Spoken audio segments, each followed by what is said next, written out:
Hello again, everyone. This is BionicSlime, your online voice for reviews of your choice. Welcome to BS Reviews. Today's requested review is an old request that I'm continuing from YouTube user Ron6405. I'm continuing my review on the lengthy epic pirate anime series One Piece. I know that with this burning passion driving me, someday, somewhere, I'll finally see the light I have searched for everywhere. Now, I reviewed One Piece Season 1 a while back, and I announced that I was going to be reviewing this in seasons. And by seasons, I mean the seasons that are released by Funimation on the official dubbed DVD. So, that means I will be following the events of the Funimation seasons and not the bootleg ones or the ones from Japan. So stop frickin' telling me that Sanji didn't appear in season 1. Yes, he did appear in season 1. If you look at the amount of episodes in season 1 of the Funimation officially released DVDs, Sanji did appear within that DVD seasonal block. That is how I'll be reviewing it based on the events of the official Funimation released DVDs. So stop telling me he didn't appear in season 1. He did. One Piece was created by manga author Ichiro Oda and was directed by a couple different people, four to be exact. I mentioned the first two in the first season of One Piece. The second are Konosuke Uda, who's worked on such anime like Sailor Moon, and Munehisa Sakai, who's worked on Dragon Ball Movie 4, The Path to Power. The artwork for One Piece, again, done by a lot of people, so I'll just mention a couple each review, was done by Kunihiro Chida, who's worked on Dragon Ball, the main series, and Kumiko Fukuzawa, who's worked on Digimon the movie. Stars the vocal cast of our original crew: Colleen Clinkenbeard as Luffy, Christopher Sabat as Zoro, Lucy Christian as Nami, Sonny Strait as Usopp, Eric Vale as Sanji, and introducing Brina Palencia as Tony Chopper, and Stephanie Young as Nico Robin, aka Miss All Sunday. The plot for One Piece Season 2. Now that Luffy has assembled his ragtag crew of crazy-ass pirates, he is off to find the One Piece, the most legendary treasure in all of existence. Unfortunately, it's hidden somewhere in the Grand Line, a very mysterious and dangerous place where literally almost anything can happen. Many people have ventured off into the Grand Line only to return unsuccessful or never to be seen again. Luffy is not fazed by this and ventures off into the Grand Line with his friends. They encounter all kinds of weird and crazy ass shit, including a mysterious princess known as Vivi. Vivi is a princess of a desert kingdom known as Alabasta, which is currently circling a major shitstorm as they're suffering from a major water drought and they are on the brink of civil war with her father, King Cobra, at the head of this. However, above all this is the true puppet master, Crocodile, also known as Mr. Zero, a criminal who actually runs a huge organization known as Baroque Works, which uses numbers and days to name their agents who are equipped with devil fruit powers. He's using Baroque Works to manipulate the government to attack its own people so that Alabasta can destroy itself and Crocodile can reap the benefits. When Luffy finds out about this, he puts his quest for the One Piece on hold in order to help Vivi and her kingdom overthrow Crocodile and defeat the Baroque Works agents. Review of the plot. When I first saw One Piece, I really didn't know if it was the show for me. I kind of saw it as the wrapper you got to peel off to get to the candy bar so you can get to the chocolatey center. However, Season 2 is not only the chocolatey center, it is the best freaking chocolatey center I've ever been into because this season completely turned everything around and made it freaking awesome. I'm serious. This was a spectacular, incredible season that truly hooked me over for One Piece. Why do I say that? Because it embraces such retarded, stupid ideas and concepts, but turns them around and makes them funny, interesting, and above all else, workable. And not that many people can actually accomplish that, especially with a show that's so ridiculous like this. And when I say stupidity and retarded, I don't mean negatively. I mean it in the sense that that's the best way I can honestly describe the weird stuff that happens in the show. I mean, for crying out loud, you got giant gators with bananas on their heads, two laughing, weird-ass giants, a woman who can make body parts pop out of anywhere she is, a walking, talking Dr. Reindeer, a lady that rides a giant duck with a hat, and whatever the hell this fruitcake is. They put the weird in weirdness, and they make it work on a level that you just didn't think was possible. And that's what makes this show incredible. It's funny, it's serious, it's weird, and it all works together in such a bizarre way that you just can't help but get sucked in. And what's great about this season in particular is that it creates such an original, unique storyline and some great, unique villains. I mean, this concept of Baroque Works, I thought, was freaking brilliant. You got members that are based on numbers, and they each get a partner. The males are always associated with numbers and have devil fruit powers, and their female partners are always associated with days. Like, you got Miss All Sunday and Mr. Zero, or Mr. Five and Miss Valentine Day, and they have fruit powers too. But it's such a cool concept that's one of the main things that drew me into the season. The whole politics issue with Vivi and Crocodile and the Alabasta Kingdom is interesting. I mean, even more interesting than usual. I usually don't like politics in anime, but the way they used this was well crafted. The plot twists and the way things just turned out with the way the war broke out and the secret behind the water drought, it was all very well paced, well thought out, and just a very well conceived storyline. But still, I gotta go back to the Baroque Works. Main thing that won me over in the season was the phenomenal, I repeat, phenomenal battle sequences they had when Luffy's crew splits up and goes off to fight the Baroque Works agents. You know, I've seen good fights. I mean, hell, I watched Dragon Ball Z for crying out loud. But these fights were just so incredible. That's the season worth watching alone just for these battles. They're detailed. It's fleshed out amazingly through the animation and the choreography between the fights and the characters. It made things really intense and just really fun to watch. And I just could not believe this was the same show I saw in season 1. It's silly, it's weird, and yet it kept me interested every step of the way. And I didn't think the show could come up with such a great storyline and pace it so perfectly with the action that it kept you interested from the beginning to the end. Review of the characters.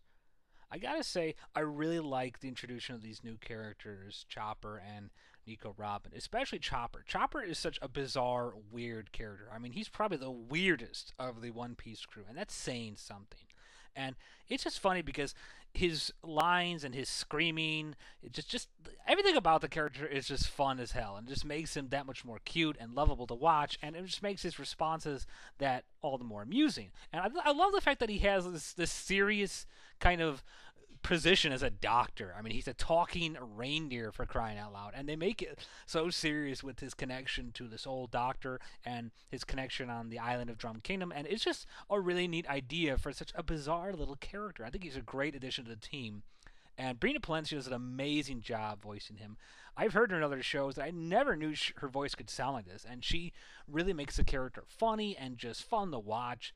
Nico Robin, I wasn't sure about at first. She's a very mysterious character, and you don't get a lot of information about her. Even past this season, there's still a lot of things kept mysterious about her. But she's interesting.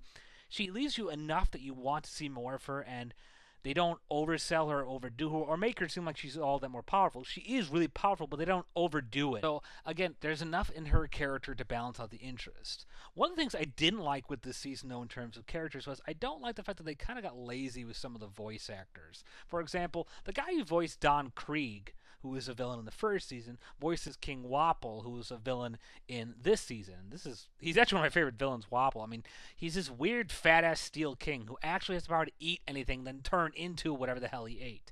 And I understand that this is a big-ass show, but it just seems lazy to use the same voice for the same villains. I just don't like that, and I think that kind of shows a bit of laziness. The Baroque Works were all very interesting characters. I loved Crocodile. I thought he was a very interesting villain. He's got a great, deep, dark voice, and he presented a great threat for Luffy because his power and his position and his ruthlessness are something very different than Luffy has encountered. The immense amount of organization that it takes for these characters to work together in terms of the mixing these storylines between the Baroque Works and the kingdom and the people who are resisting against the king and the Luffy pirates. It's a nice mix of a wide variety of characters. And it's amazing they can handle such an amazing cast and keep these things going interesting both in terms of the fighting aspect and the emotional character development aspect. I love the fact that Luffy just so eagerly would go to kick Crocodile's ass. He would shout that, "I'm going to kick your ass, Crocodile." Not even knowing the full details of what's going on between with Vivi, he still does it, and that it really shows how great a character Luffy is, and all the characters really stand out here. Again, the battles they have with the Baroque agents are prime examples of some of the best defining moments of these characters' lives. Review the animation and the music. Again, got to go back to those fights with the Baroque agents. The animation was simply incredible. It gave the characters a gritty sense of realism. Battles were so incredible. You really weren't sure if these people were going to live or die by the end of these battles. And they had such unpredictable events and sequences of combat and destruction. You got so much stuff going on here, and it's animated beautifully that the show gives a distinct sense of visuals and characterization that makes everything seem unique, fresh, and new. Music, really can't comment too much about. I love the ever-changing themes that they have for One Piece. I really don't know that there's much to say about the music itself. I mean, they use a lot of deep, dark tones because this is a much more of a deep, darker storyline. I really can't say there's much in the music that's really worth quoting about it. But I mean, there's just so much visually going on in this show that I could barely even notice the music. Flaws about the show. Because you have a deep, dark storyline, at least deeper than the last one, with One Piece here, you have to expect it's a reasonable assumption, you have to expect that there has to be a sense of fatality or possible death to certain people in this show.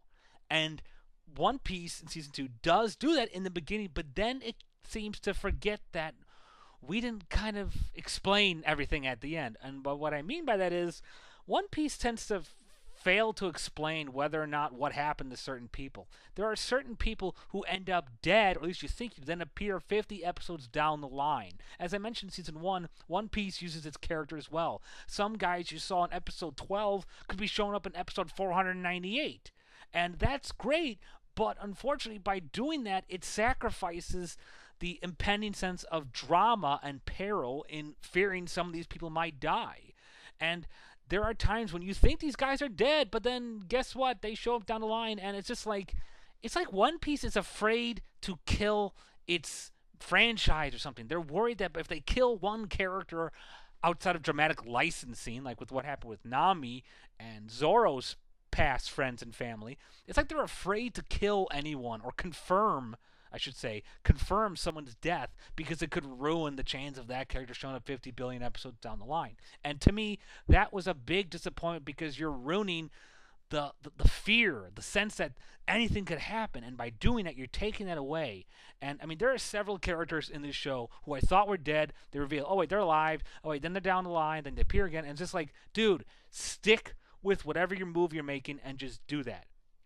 Stop jerking us around and making us think these people are alive or dead or not. And that was my main issue with One Piece Season 2. Final wrap-up, One Piece Season 2 was an incredible season, without a doubt. It completely changed my mind, my perspective, and my opinion on One Piece on a whole new level. We got an amazing cast of characters brought back and brought to life brilliantly by their animation and their voice actors. The Baroque Works and Crocodile brought an interesting storyline and an interesting organization that made the anime all the more interesting and amazing to watch. The battle sequences with Luffy's crew was by far the best. They weren't even the main fight, and they totally stole the show. However, the show does have a nasty habit of failing to acknowledge when certain people are dead and when certain people are alive, and it feels at times that the show is walking on eggshells when they're trying to say these characters might die, but no, wait, we can't do that because then we might lose them. Could lessen people's enjoyment experience because you're taking away the drama that you're supposed to be expecting from a show, even a silly one like this. However, regardless, this season of One Piece was so much better than I ever could have imagined, and I was extremely satisfied, and ever since I've seen it, I've been hooked on watching the series from here on till the end. Bottom line, I give One Piece Season 2 a very enthusiastic 4 stars out of 5 stars. Well, that's all for now. This has been BionicSlime for BS Reviews. Thank you all for listening, and goodbye for now.